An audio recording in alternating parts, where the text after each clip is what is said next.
The night began in peace. A soft wind drifted through the open window, carrying the faint scent of wet earth after a gentle evening rain. The new house of Diep and CEO James stood quietly at the edge of the valley, its lights glowing warm and golden against the dark hills. Inside, laughter filled the living room.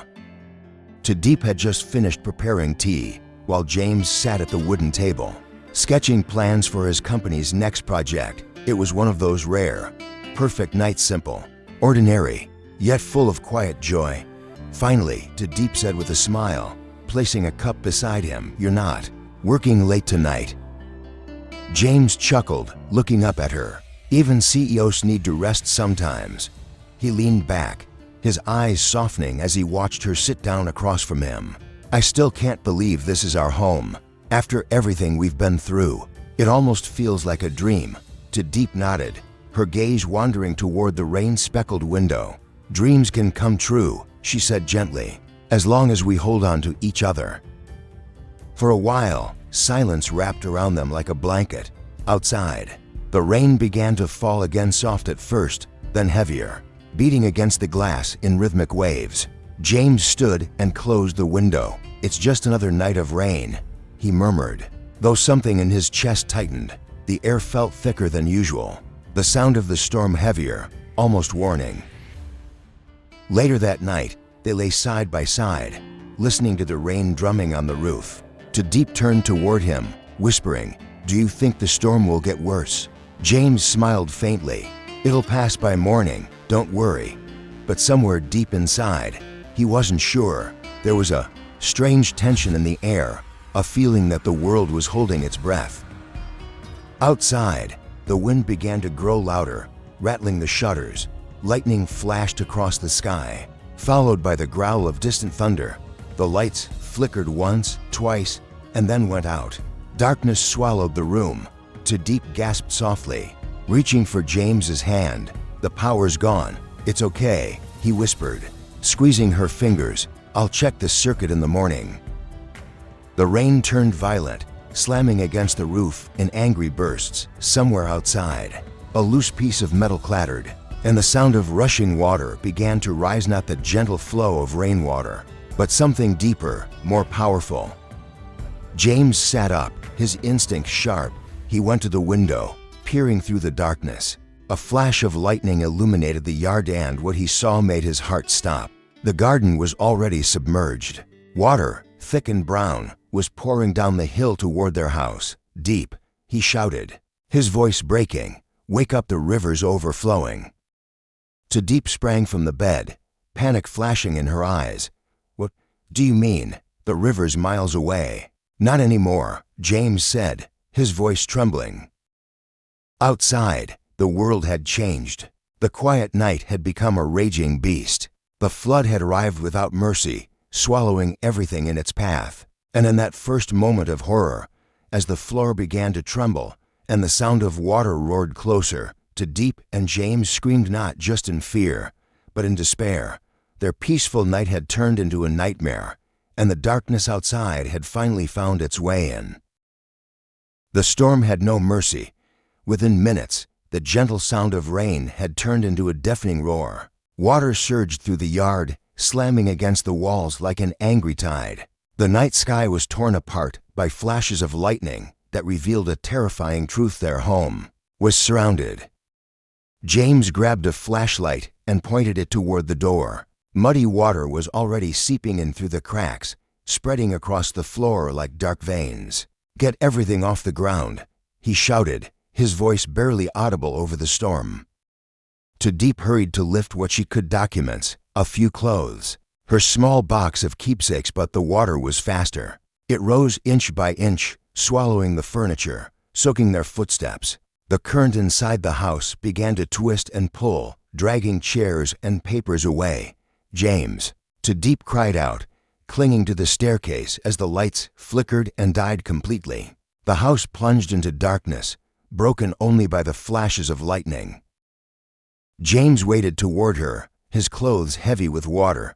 "We have to get upstairs," he yelled. They climbed the stairs, trembling, as thunder cracked overhead.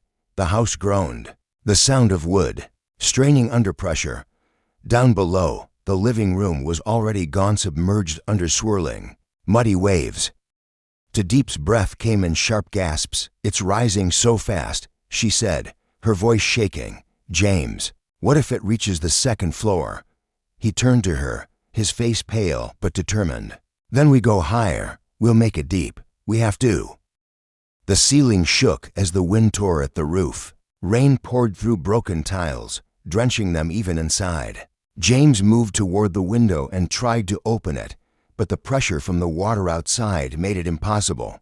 "It's jammed," he muttered, teeth clenched. Another boom of thunder rattled the house, and a loud cracking sound followed. One of the side walls gave way, sending a rush of cold water exploding through the lower level. To Diep screamed as the floor trembled beneath them. "James," she cried, her voice breaking. "It's collapsing." James grabbed her hand, pulling her close. "Listen to me," he said firmly, trying to mask his fear. "We're getting out through the roof. It's the only way." He looked around desperately, then spotted the small attic door. The wind howled like a living thing outside, and the sound of rushing water filled every corner of the house. He pushed open the hatch, and a burst of rain and wind struck them full force. The night sky above was alive with chaos, sheets of water, flashes of white lightning, the smell of destruction. "Go," James shouted, helping to Diep climb through. Her hands slipped on the wet wood, but he held her steady. When she finally pulled herself onto the roof, she turned and reached for him. "James, hurry." He followed, the storm clawing at him as he emerged beside her. They crawled along the slippery tiles, clinging to each other, the wind screaming in their ears. Below them, the house that had been their dream was now an island sinking into the flood. To Diep looked around in horror. "Everything's gone," she whispered. James took her face in his hands, his own eyes fierce despite the rain. "Not everything," he said. "We're still here, we're still together." But the storm didn't stop. The water kept rising, licking at the edges of the roof. The wind howled like a monster in the dark, and lightning painted the valley in flashes of silver and fear. To Diep buried her face against his chest, her voice trembling. "I'm so scared, James." "I know," he said softly, pulling her closer. "So am I." And as the flood raged on, tearing apart the world they had built, they held on to each other, the only thing the storm could not take. The wind shrieked like a wounded animal. Rain lashed against their faces, cold and merciless, cutting through every breath. To Diep clung to the slippery rooftop, her hands trembling as the water below surged higher, swallowing the walls of their once beautiful home. "James," she cried, her voice almost lost in the roar of the storm. "It's breaking apart." James turned, his heart pounding as he saw a corner of the roof collapse into the raging water. The house shuddered beneath them, each creak louder than the last, a dying sound. "We can't stay here," he shouted. "We have to move now." Lightning split the sky, and for a moment the valley was blinding white. He saw a large tree not far away, its thick branches fighting against the wind. It was their only chance. "Diep, look," James pointed. "We have to reach that tree." To Diep followed his gaze, her eyes wide with fear. "That far, we'll never make it." He took her face in his wet, shaking hands. "You have to trust me. We can do this. Just hold on to me and don't let go." Before she could answer, a deafening crack ripped through the air. The roof split apart. James pulled her close as the world dropped out from beneath them. They plunged into the icy water, swallowed whole by the flood. The cold hit like knives. To Diep gasped, choking as water filled her mouth. She kicked desperately, her fingers grasping for anything. James surfaced beside her, coughing, searching through the darkness. "Diep, Diep." A flash of lightning revealed her just a few meters away, struggling to stay above the current. He swam toward her, fighting the violent pull of the flood. When he reached her, he grabbed her waist and held her tight. "I've got you, don't let go." The current dragged them, twisting and spinning. Trees, pieces of wood, even furniture rushed past, slamming into the water with terrifying force. James shielded Diep as best he could, his muscles burning, his lungs on fire. The tree loomed closer, its roots half exposed, its branches bending under the storm. "Grab it," he shouted, Together, they reached for a low branch. James caught it first, his arm screaming with pain as the current tried to rip them away. "Hold on," he yelled. Pulling Diep up beside him, she wrapped her arms around the trunk, coughing and gasping for air. For a moment, neither spoke. Only the sound of the raging water and their ragged breaths filled the night. James's hand was bleeding, his shirt torn, but he didn't care. He looked at her, her face pale, her eyes wide with shock, and felt something fierce rise inside. He had never been so scared to lose someone. Diep trembled, pressing her forehead against the tree bark. I thought we were going to die," she whispered, her voice barely audible. James touched her cheek with shaking fingers. "Not while I'm still breathing," he said, voice hoarse but steady. They clung to the tree through the endless storm, their bodies cold and weak, their hearts beating only for survival. Around them, the world was breaking apart, but in that darkness, something unbreakable kept them alive. When the wind finally began to fade, and the rain turned to a whisper, they were still there, two small figures in the vast ruin of the flood, holding on to each other against the dying storm. When morning came, the storm was gone, leaving behind a silence heavier than the night itself. The valley lay in ruins, mud, broken wood, and shattered dreams scattered everywhere. The air smelled of lost. Diep and James climbed down from the tree, their clothes torn, their faces pale but alive. Around them, the water slowly retreated, revealing what used to be their home, now just pieces of wood floating aimlessly. Diep stared at the wreckage, her eyes filled with tears. "Everything's gone," she whispered. James stood beside her, his hand trembling as he brushed the mud from her cheek. "Not everything," he said softly. "We still have us." She looked at him, her heart aching yet full of quiet strength. Together, they turned toward the rising sun, its light breaking through the gray clouds. The storm had taken their home, but it could not take their hope.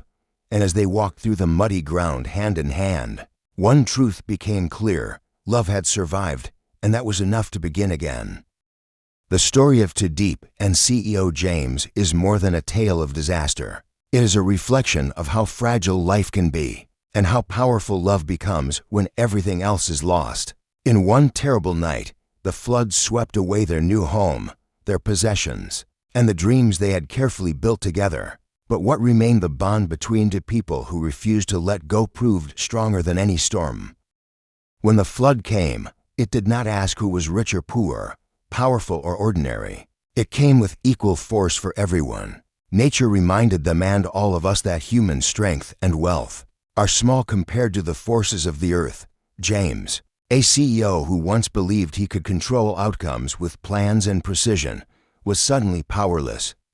And Diep, gentle and trusting, discovered a courage within her that even she did not know existed.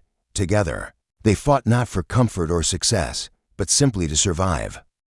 The lesson their story leaves behind is one of humility and resilience. We often take peace for granted, assuming tomorrow will look like today, yet life can change in a heartbeat. The things we build, houses, careers, possessions, are temporary, but the compassion we share, the love we protect, and the hope we carry inside us can outlast any storm. Through the darkness of that night, James and Diep found light in each other. Their love became their shelter when walls collapsed, and their faith in one another became the bridge that carried them through despair. They learned that real strength does not come from power or wealth, but from the heart's ability to endure loss and still choose love.